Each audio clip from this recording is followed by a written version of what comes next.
Hi everybody, and welcome to Marengo, Washington. Sunday morning, 8 o'clock. It's going to be another hot one here in July of 2023. And I'm with a friend, Skye Cooley from Montana, who knows this area quite well over the years. Let's learn more from Skye Cooley along this rail cut. This is the old Milwaukee Road, now known as the Cascade to Palouse Trail. Marengo, Skye Cooley, what could be better? Let's get started. Let me flip you around.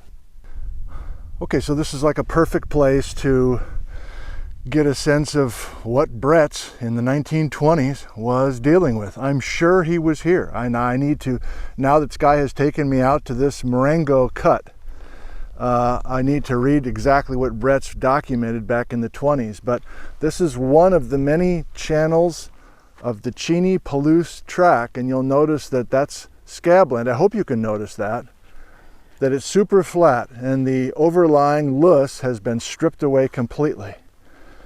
So we're on one of the Luss Islands, and we're looking across to the next Luss Island, and Bretz is very, very clear that before the Spokane flood,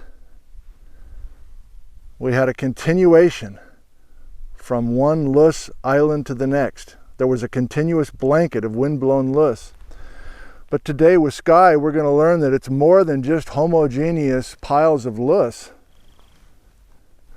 There's all sorts of secrets if you look carefully in certain places within the Palouse Hills. I think I decided right now we're going to start the video here. Okay. And thanks for taking your sunglasses off, by the way. And then we'll eventually refer back to some of the stuff we did yesterday afternoon in the 100-degree temperatures. Okay. And so thanks for spending your weekend here with all of us and helping us understand some of this history. All I've done so far is establish that Bretz was probably here. I mean, this rail line was here. He was probably here with his students.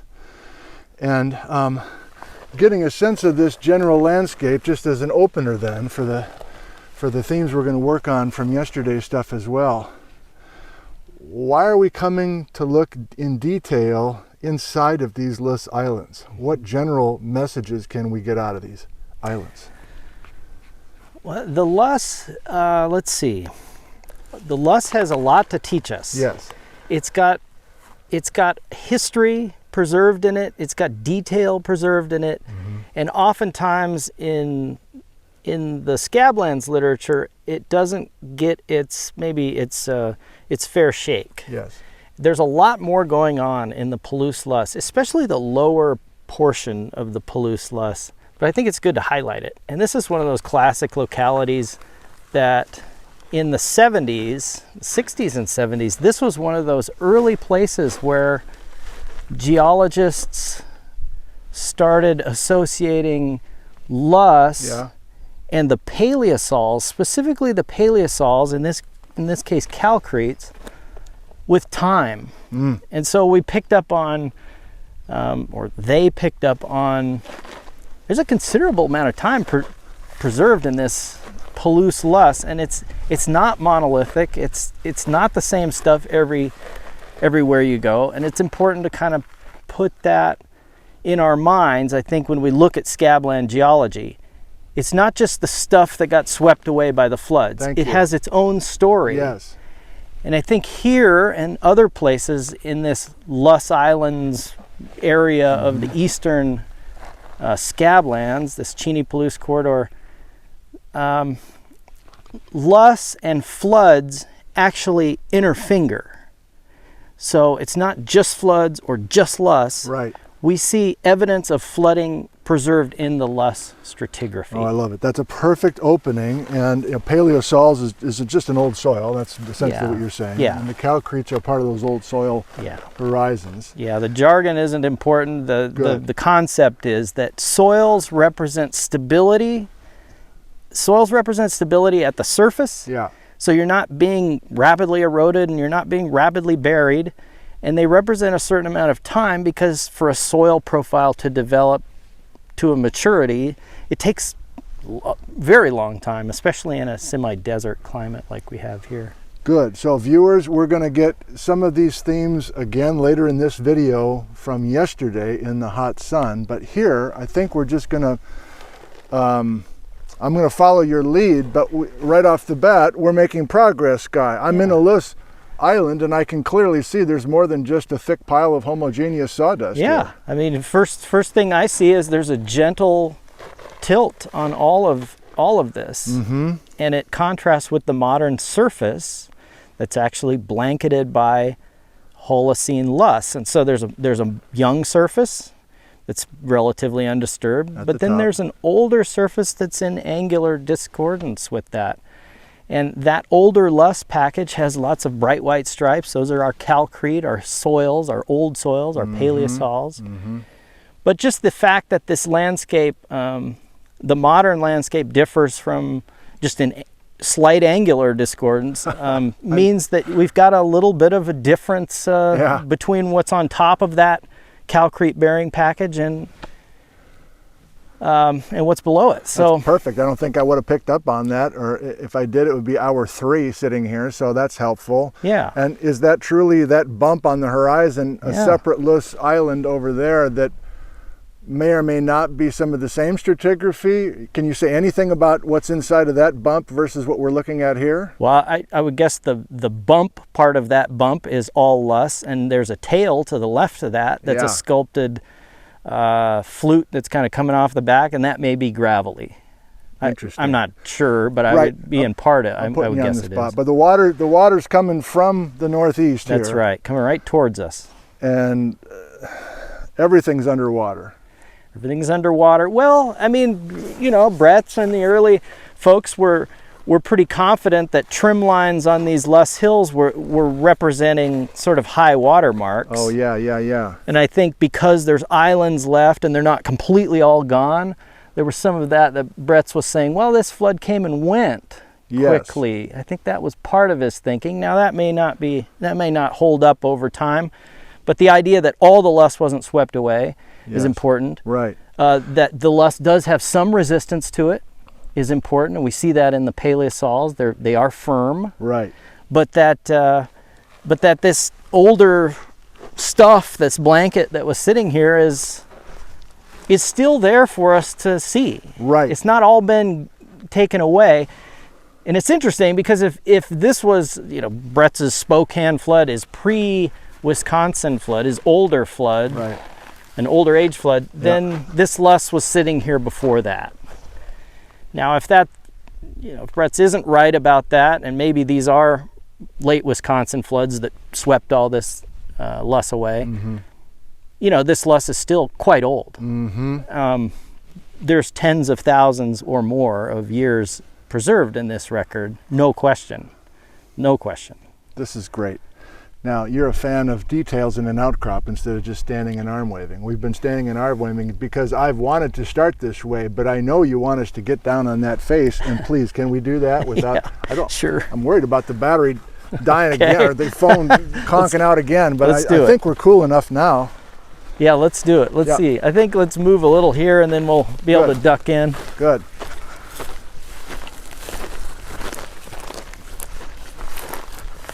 So you have a sketch or two in your notebook from past years of this spot. I do. Just a sort of the first time I visited this place was not that long ago. Okay. My books kind of look like this. I draw columns and then fill them out. I don't know how much detail you care about. This is good. Oh wow, look at that. Marengo site, September of 4 years ago. Yeah. I may have been here before, but I don't think I took notes. And you know, Baker and others have published strat columns on this, and you know, we're all kind of seeing the same thing. Yep. Okay, thank you. All right. Well, let's make our way down here.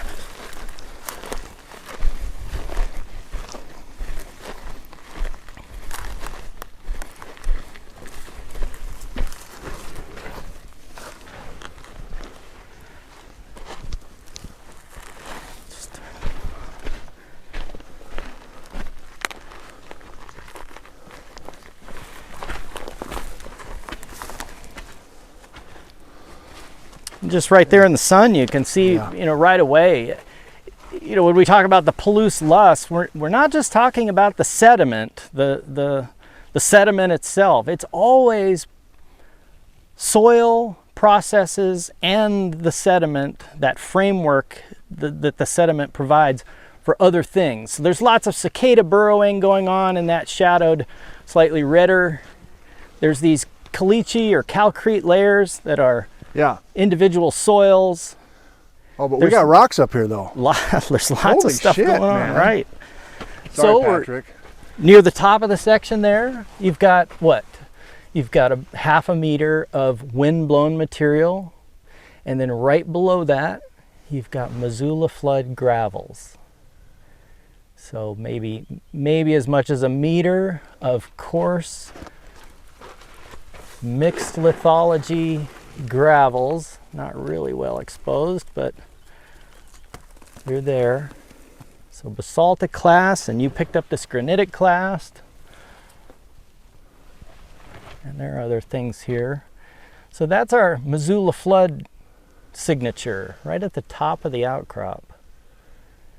Less than 25,000 years old deposited. Feel pretty comfortable with that. If it's a Missoula flood deposit, it's younger than 25,000. Yeah. Okay. Yeah. Okay, but that's not why we're here, essentially. We can see plenty of Missoula flood deposits all over the scablands. Yeah. We're here because we have exposure of pre-Wisconsin history. Yeah, but this helps us pin. So the message here is that that flood geology interfingers with wind geology, Palouse geology, and soil formation.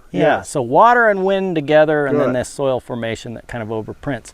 And even above that Missoula flood stuff is a half a meter of wind deposited material, right? So right at the top, we're already interfingering the two, wind and water. Yeah.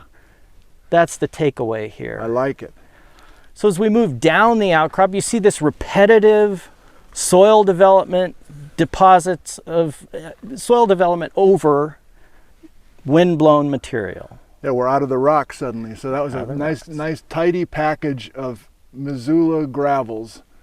And now we're lower than the Missoula gravels, and we're into, this looks like, this is our first look at good old-fashioned Luss. Luss. And all these little nodules here, all these little like 1 to 2 centimeter sort of tubules are you come out here, please? cicada burrows, which should be familiar. This isn't a great outcrop, but see the it's bumpy texture? Yeah. Those are all little burrows. Okay. There's plant roots in here. So that tells us we're in the soil profile. We're in the rooting zone, right? Mm. Here's some other tubular forms that have to do with bugs. Why is that important? It gives us a soil profile context.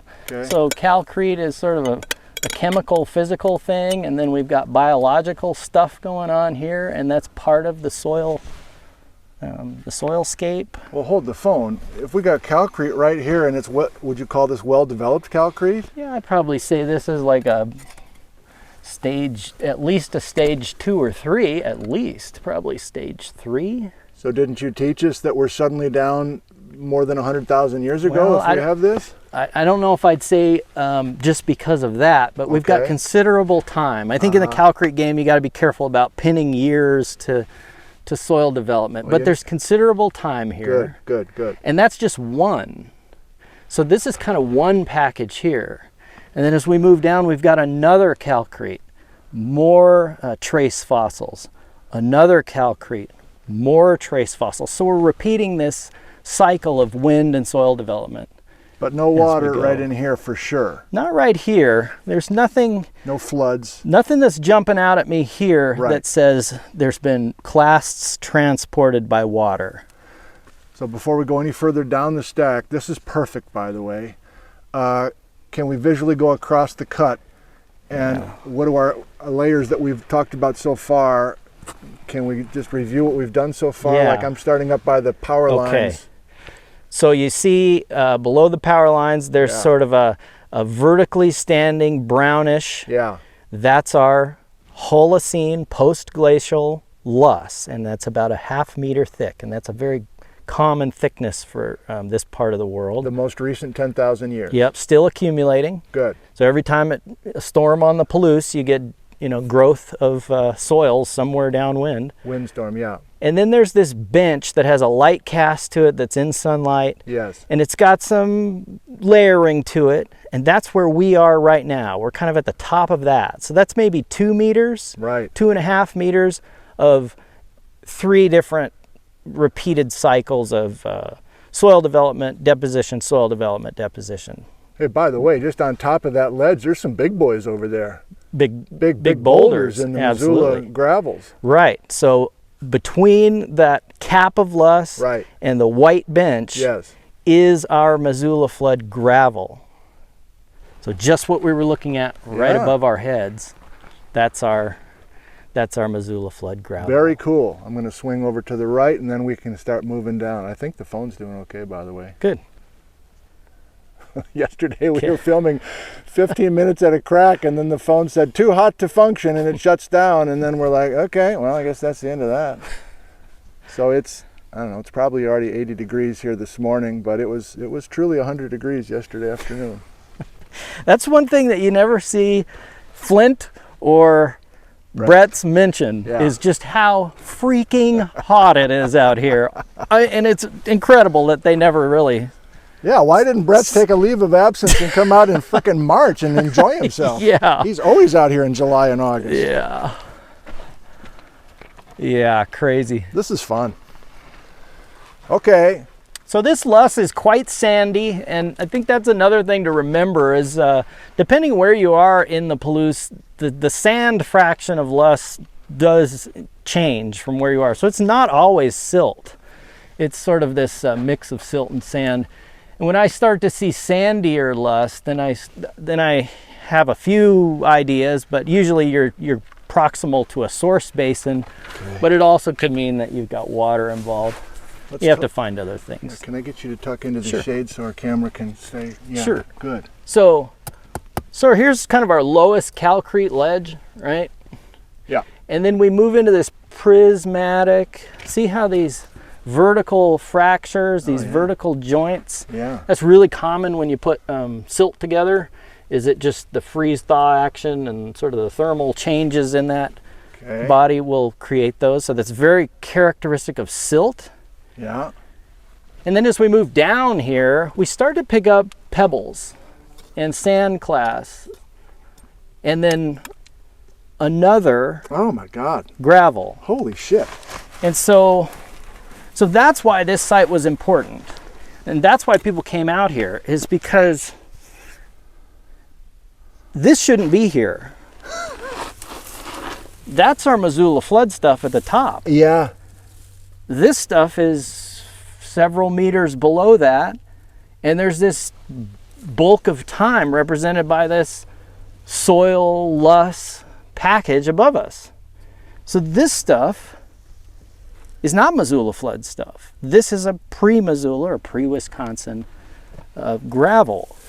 Hold up. So if you're saying it's not Missoula, are you just talking time or are you talking source as well? Well, I'm not saying anything about source, okay. Really just using that as a familiar touchstone so we can say, well, it's not Missoula, it's before Missoula. Missoula equals Wisconsin time? Late Wisconsin, right. Yes, late Wisconsin. Yeah. Right, so this could be Missoula water. Yeah, don't know what the source of this water is. Feels like it came down the same scabland tracks as the later ones, but we don't, that's not clear. We're not going there today. No. We're just realizing that we go deeper than the most familiar late Wisconsin story. We have to be middle Wisconsin, early Wisconsin, or even pre-Wisconsin. Doesn't matter. We're older and we've got another batch of flood gravels. Right. And this is stunning. All those terms get kind of confusing. You know, the early guys were saying, oh, well, this is Bull Lake. And, you know, that's a Rocky Mountain term that's sort of been discarded over the years. But the idea is that there's a late Wisconsin or last glacial maximum record on the scablands, and then there's this older thing, and this is part of that older thing. And is it important that we pin that in time? Yeah, eventually it is. But I think the recognition that these early geologists made out here is just crucial. It's just so cool that they were looking at this spectacular later landscape, and they were also seeing this subtler, older set of deposits, and really even paying attention to it. It's remarkable that they highlighted it as well as they did. Well, I'll say it, you don't have to say anything, but it feels like the narrative that was in most of these floods papers 100 years ago, there's been a shift away from thinking about these older chapters. And again, the way this Missoula flood story has been told over the last 50 years does not really lean into these older deposits. Why? I guess I am asking you to say something. Why is that? Is it because we've got such scattered outcrops and we don't know what to do with these things? Yeah, I think that's part of it. I think it's one. There's just so much to talk about with the Missoula flood story. Yeah. Yeah. And, why deny yourself that? Because it's so awesome. You stand at Dry Falls, it's interesting. Right. When you're crouching down on some shadowed, place, I don't know, some obscure railway, maybe that's not a career advancement. We've lost our way. We should be in church right now, for Christ's sake. But I think this will have its renaissance, and I think the Scablands story is one of glacial water exploiting pre-glacial drainages, and then younger glacial water exploiting those already swept through drainages. And this was some of that early flooding, and what we saw up above is some of that later flooding, and a lot of it, one followed the other. And so the landscape is not just a single flood, we know that. It's multiple floods and multiple cycles of floods. What do you make of a clear flood gravel and then wind-blown Luss with a bunch of scattered gravel suspended within it? Yeah, this is a key thing, and this takes some discipline. When you rework, so unlike sand and gravel, yep. when you transport sand and gravel and silt to a certain extent, you will make bed forms. Okay. So organized patterns of deposition preserved over, in the deposit itself. Okay. But when you transport just silt, it tends not to form the same distinctive bed forms. And so when you look at silt that's been reworked and transported by water, it may not look any different than silt that was simply deposited by wind. Okay. And it's only when you get this mix of clearly these clasts were transported by water. This is just the reduction in energy. Here's the bed and here's the overbank, or here's the bed and here's the bar. Here's the last of the flood energy dissipating as floodwaters subside. So this is all being transported by water up to about here. Even though this Luss really? doesn't particularly look like it was deposited by water. It doesn't really look any different than by wind. But that's a key understanding, that sometimes Luss was reworked and deposited by water. And it's the information that's here other than the Luss itself, these clasts, for example, that tell you this was transported by water. Is it possible to look at a clean Luss layer and say this is a flood deposit? Or do you need... without clasts? I guess so. I think that would be exceedingly difficult. Okay. Yeah. You'd have to have some other corroborating information. Okay, this is great. This is great. You can see that the clasts shut off above here, so this is wind deposited stuff. As I understand it, and I'm interested in this part of the story, Brett's is hopping on trains with some students who are getting off at certain outcrops. They're waiting for the next train. I don't know if they had a timetable or train schedule with them, and they're getting themselves, or maybe they're just walking. But this is like a perfect place to put ourselves. Nothing has changed in the last 100 years except for they took the rails out. Yeah, that's what's great. Come on, man. This is the outback of eastern Washington that you can easily go back 100 years. And we're not that far from civilization, by the way. We left Ritzville 20 minutes ago or whatever. Yeah, this is a good stop to come out to. This is that Palouse Cascades rail. Yeah. Folks have come out here, and especially people that have worked on calcrete in this region, a little to the west of here, have noticed things like this. So above us, this is a sandy loess. I could tell it's sandy just because I've been doing this for a while. And there's little clasts here, little pebbles of basalt. So this is definitely a sandier loess. And I'll say that this, well, you see these chunks? These are rip-ups of calcrete. Oh. And then there's little ones that are large sand grain size. So pebbles but clasts, right? Clasts. And that's not what we associate with wind. This is too big for wind to move. This is too big for wind to move. Yeah. So when you see this, you're either looking at something that's local, like some, slope wash, or something that's just a kind of a local phenomenon, and if you went that way or you went that way, it would change. But when you see loessal material, even if it's sandy, and you start to see floating clasts, then we would call that a silt diamict or a silt pebble diamict. Very cool. And this is where it gets difficult. Is this water transported or not? Right. Is this the same thing as this? That's the argument. Here's a diamict, as in, silty matrix with floating clasts. Silty matrix with floating clasts. Is this water transported? And so that's something of a controversial interpretation. It's hard to say that that's the case, but the evidence would be floating clasts, a sandier matrix than just loess, and maybe an irregular contact here. If you could find bed forms or clear truncations that were draped by layers of sand, then maybe you could make that argument a little more clearly. But this is a difficult part of the Palouse system, is these diamics, that is two different grain sizes together that kind of shouldn't be together. This is too big for wind, but the matrix can transport wind. So you have to turn to some other mechanism, and maybe that's water.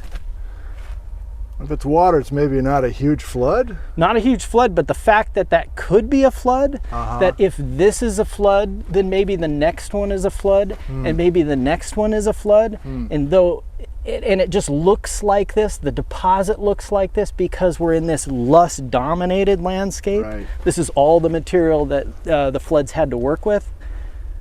There's an argument there. I'm not sure we can make that argument perfectly here, but it's really something that gets glossed over a lot of times.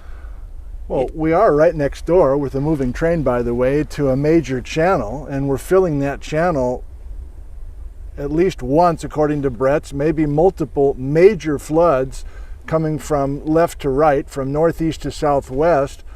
And doesn't it work that you'd have a channel full of water, and some of that flood water is less energetic, but it's ripping up some of this calcrete here on the horizon? That's the argument. We're sort of at the feather edge of, we're on the overbank, or we're on the feather edge of the flood flow, and it's less energetic, but it's still doing work. Yeah, I think that's the question, is this loess? And that's sort of a takeaway of anything in the loess, in the Palouse, is to ask yourself, is it all the same? And clearly, when you get your nose on this stuff, the first thing you start going is, this isn't the same, that's not the same, that's not the same, that's not the same. And it's not all some boring stack of silt. There's a lot going on here.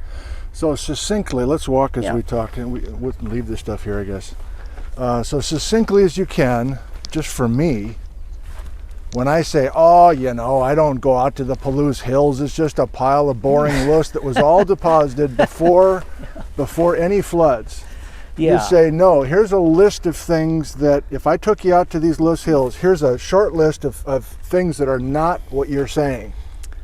That gravel, below several meters of loess and stacked paleosols, is an indication that this was a floodway long before the Missoula floods. Right there, you sort of changed the paradigm from a single flood concept to multiple floods separated by a huge amount of time. So you've got a pre-Wisconsin story and a late Wisconsin story. Okay, well now I'm going to push it. I'm going to get greedy because we've already gotten what we want to get. You know, you've seen enough of what I've been doing the last couple of months. I'm preoccupied with different ice advances coming down towards Spokane, Washington. And these guys 100 years ago, Bretz and Flint and others, have 3 major advances of ice.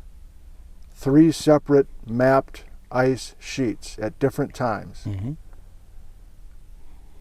Is it possible, from what we know so far, with these kinds of stratigraphies in the Luss Hills, to play a matching game somehow? Mm-hmm. Yeah, I think so. You do? Yeah, I think so. And what would you do with mapping the till and the moraines in northern Washington, and what would you do in here to try to correlate? I think we need a revisit of some of those dating techniques out here, and that's just money, and that's, you know, professors prioritizing this kind of stuff. It's been frustrating to not be able to date as much as we want out here, just because sometimes it doesn't work and sometimes there just isn't interest. Mm-hmm.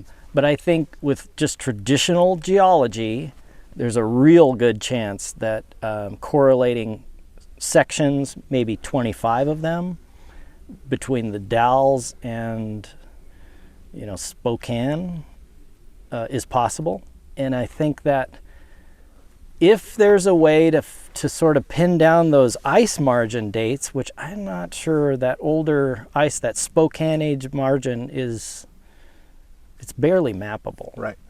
Much less datable. Right. So there hasn't been that epiphany. There hasn't been that find that's been able to say, this is this old.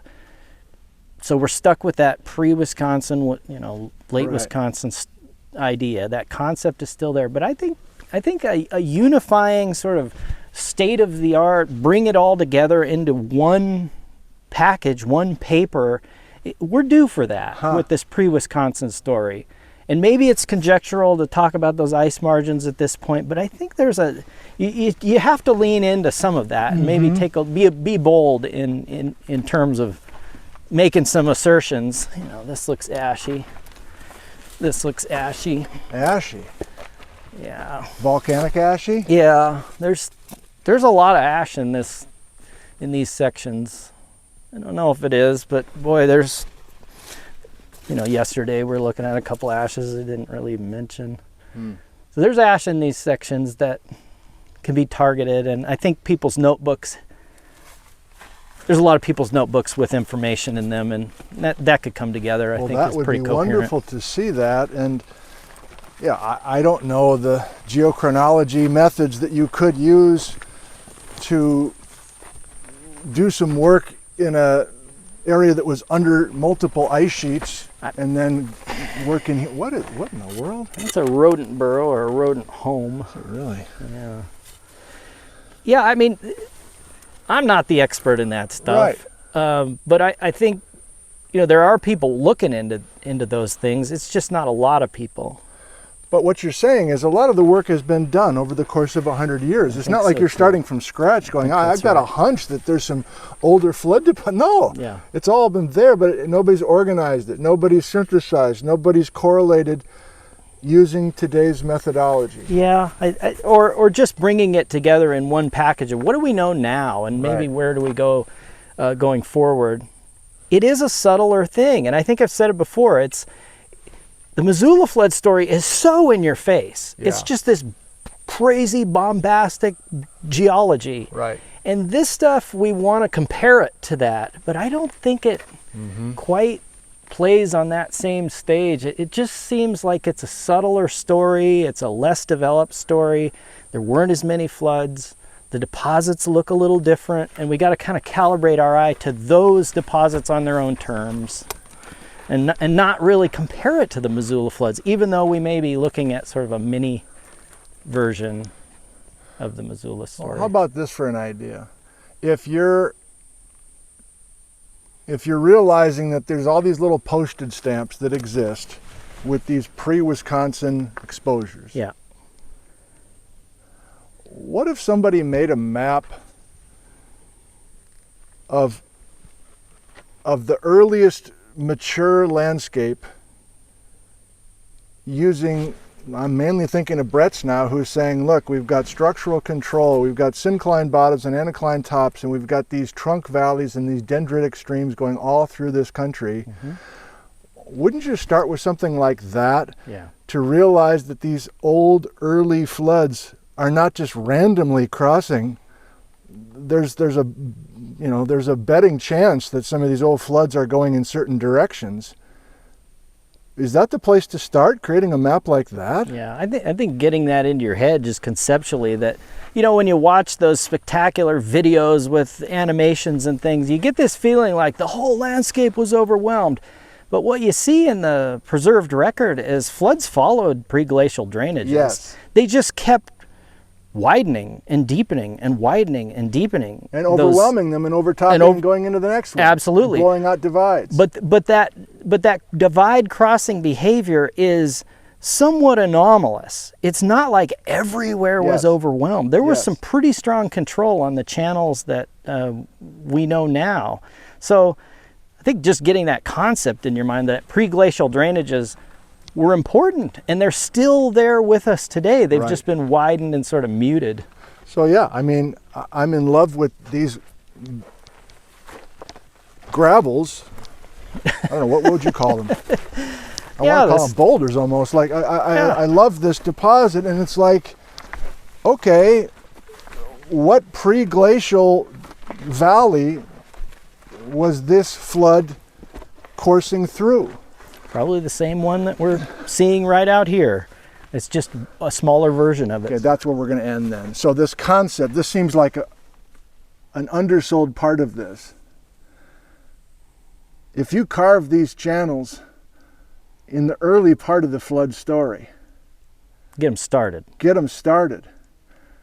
And you're just using and reusing the same pathways over and over and over again. Maybe not all the same pathways, but several of the same pathways. So your concept, which I love, is a pioneering channel. The concept that a major flood is making its own, it's making its own way across this rugged landscape. You're wondering how many pioneering flood pathways we really had at any of these times. Yeah. Yeah, you think about what the first floods encountered, and it was a Luss blanketed landscape. Right.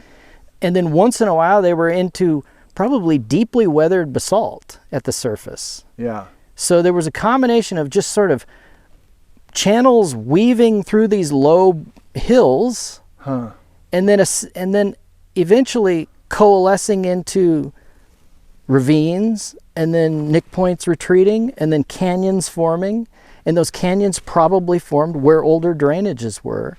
And some of those older first pioneering flood channels were sort of abandoned as this channel network narrowed and deepened in a few main channels.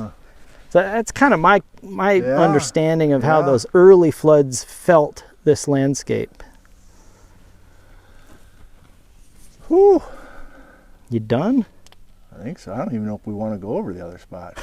I don't think so. I don't think we're going to see anything new. Too hot anyway. Yeah. Yeah. All right, I got one final thought. Okay. At least Brett's, and maybe Atwater as well, continues to think about this concept that once you carve out Grand Cooley and you get the floor of Grand Cooley nice and low, then you're not getting any water over here unless you block the upper Grand Cooley with ice. Yeah, that's a tough one. And unless I'm talked out of it, maybe I'm thinking that this Cheney-Palouse track and these flood deposits are not seeing a lot of Wisconsin water. Well, that's quite a stretch. I don't. It's a stretch away from the story that's been out for sure. Yeah, I think the dating of stuff has obscured some of that argument. But I think there's conceptually, I think with Moses Cooley and with some of the other scabland tracks, especially here in the eastern Palouse, that there was topography created early And it wasn't pre-glacial topography. It was glacial water spilling across the landscape, carving significant channels. Now, do we recognize all of those channels? No. Have they been overprinted by younger floods? Yes. But I think places like Moses Coulee and some of these older coulees that are here on the eastern side that have paleosols filling them, so declivities with loess and paleosols in them, old coulees, the fact that they exist and that these gravels exist, you know, I think some of our concepts have been a little too biased towards that later flood, the Missoula flood cycle. I think we forget that maybe there wasn't just a pre-glacial topography by streams, but there was this early flood sequence, and maybe a couple, that really created, that really established a grain to the scablands that has been fully overprinted and exploited by the later really huge flood cycles. And it's easy to forget that those older floods probably did a huge amount of work on that loess covered and you know, easily erodible basalt, that weathered basalt surface. There's probably a considerable amount of quarrying that went on in those early floods. God. Oh, this is solid gold. Solid gold on a Sunday morning. All right, well, it's heating up, and I think we're gonna wrap up this video by taking you to a flashback to yesterday, where you can see bright red skin, bright red faces, sunglasses, and feet that were, I had Crocs on with hot sand, you know, entombing my feet. So we were, we were doing our best, but you'll hear some of those themes towards the end of this video. But Skye, thank you for your time. Yeah, you bet. Always a pleasure. Thanks for watching, you guys. So can you locate us here? Where's Spokane, by the way, on this map? And we're Spokane is here. Okay. And then we are along this margin right here. So see these Luss Islands here that are sort of the remnants of the blanket that used to cover the area. So we're looking at this outcrops in this collection of islands. So we're right along this eastern margin of that's the Cheney-Palouse Scabland Tract. Yeah. And just to pick up on what I've been doing with the viewers, and I think you were in the live chat with at least one of those recently, you know that I am preoccupied with a slightly different map from J. Harlan Brett's in the 1920s, where he has our Spokane ice margin southwest of Spokane. And can you help us on Brett's map where we are? Yeah, so we're in this area right here. So we're over on this end. So we're not dramatically changing our tune with mapping between 1923 and 2023 as far as, you know, Luss Islands and that sort of thing. That's not. Yeah, topography is still easy to interpret. Yeah. Let's see, so just to sort of orient ourselves, as a digital elevation model map by Ralph Hagrud. Awesome, you know, when you just seam this stuff together, how many stories come out of it. But beautiful. Just topography, that's all this is elevation with a little color provided. Okay. So the channel scablands through here. Here's the Snake River. Lewiston would be here. Pullman is here. Thank you. Colfax is here. The area we're looking at is this eastern Cheney-Palouse Scabland Tract. And so Ritzville sits here. Lamont, if you ever been to Lamont. Oh, we all love Lamont. Come on now. Sanford and Son.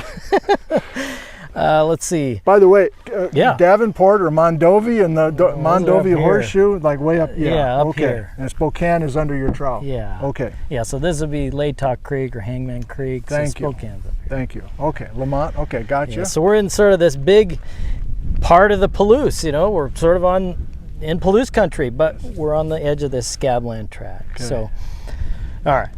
So we're looking at these Luss Islands, and can you pick this up? Yeah, the subtleties are awesome. This digital topography just is sweet. So you can see that channels have come through here and left these these islands of Luss. Gorgeous. Yeah, and the geologic mapping isn't just Luss and scabland. It's Luss and gravel and Luss and old Luss and Luss and scabland. So there's quite a bit going on here, even though it kind of just looks like there's two different things. Mm-hmm. Okay. I just walk up there. Yep. Let's do it.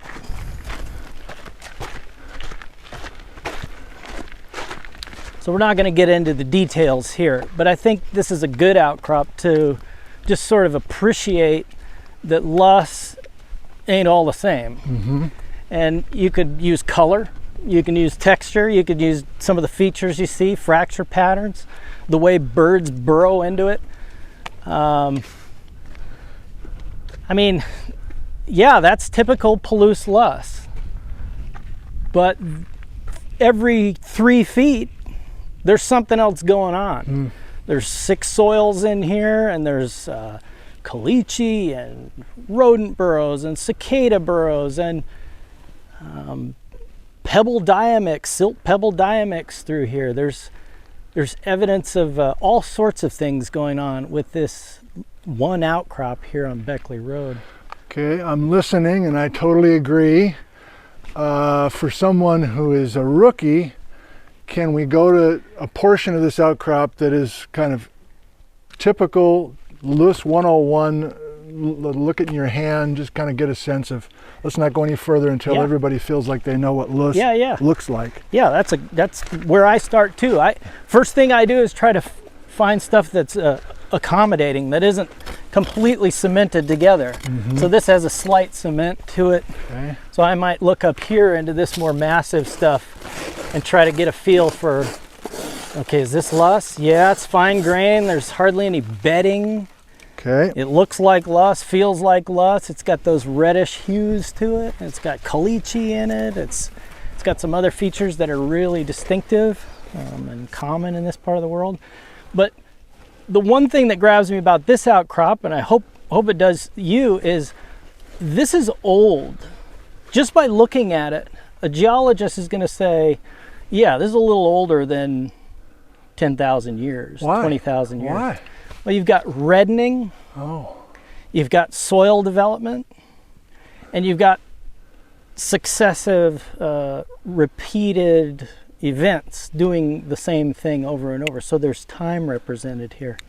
So there's a certain amount of, this just strikes me as old, and when you start working out here, you kind of think that way when you see stuff like this. Would you mind getting a piece of homogeneous looking Luss from one of these beds and just get it in your hand so we can kind of see what it looks like? So it's silt and sand. There's a fine sand component to most Luss. It's sandier to the southwest and siltier to the northeast. This also has quite a bit of calcium carbonate in it, which makes these little chunks. Okay. But that's our caliche or our calcrete. That's part of the soil development. Another outcrop in eastern Washington with Skye Cooley. Is this Revere Road? Revere Road, and I think this is the Revere site that people have reported. So I was here in 2022 and I drew a column, and I see 1, 2, 3, 4, 5 soil profiles here. So stacked soil profiles that are all very similar. There are a few wrinkles in there. Okay. But we're here because we're looking at that familiar Luss, that old Luss package, Luss, calcrete, cicada burrows, rodent burrows, some plant root fossils, some root traces in there. But below that is interesting. So as we get below that familiar package of old Luss and buried soils, we see gravels below them.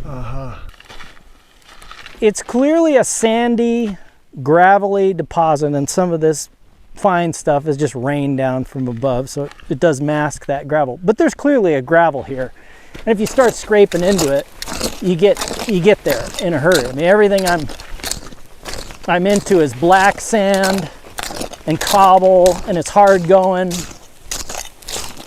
So I'm not making that up, right? People aren't making that up. The Revere site has a real gravel here. A sandy, yes, sandy, but That's the real deal. And a lot of these clasts are weathered, no question. Looks real familiar in that case. There are some exotics in here, though I'm not seeing a whole lot. There are. So is this stream side, is this side stream alluvium? Is this Palouse stream gravel that's just run of the mill?